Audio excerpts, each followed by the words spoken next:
What's going on, guys? It's your boy Cesar here from GG Tech, and today I'm going to be bringing you guys another build video.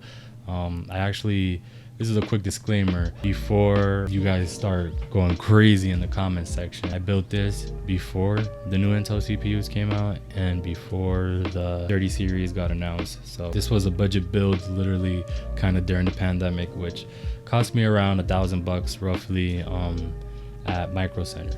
So for the components that are going to make up this build, I went with the AMD Ryzen 5 3600XT. I went with that one because out of the box, it gives you a boost in performance. Out of the box, 3.8, and with adequate cooling and stuff like that, the max it can go by itself is 4.5 unless you want to go even higher than that. So with the motherboard, we went with a full ATX motherboard. We went with MSI on this one, the B55 Gaming Edge.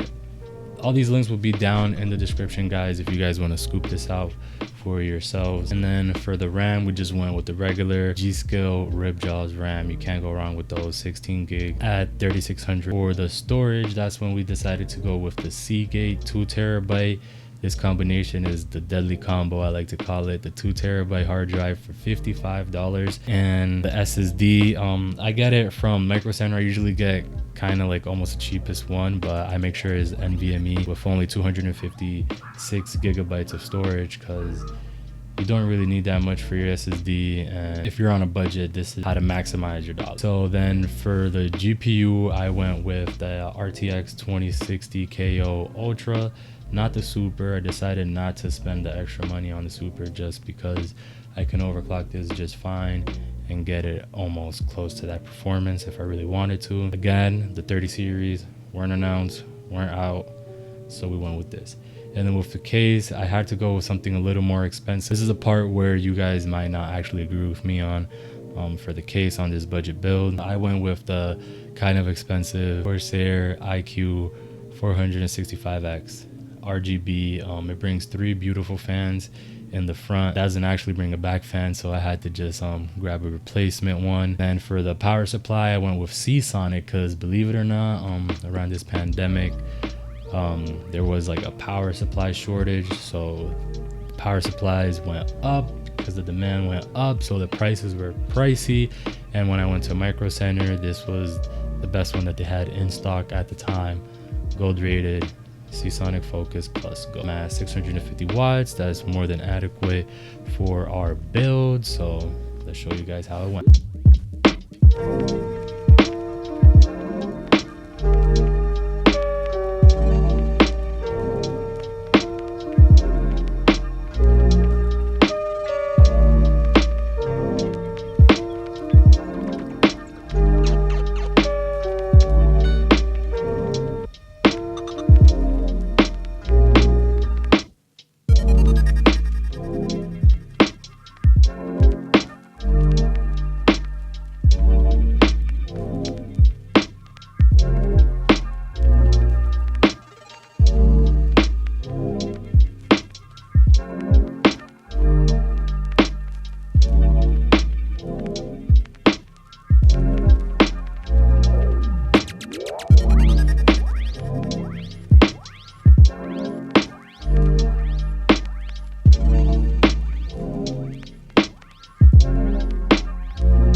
you.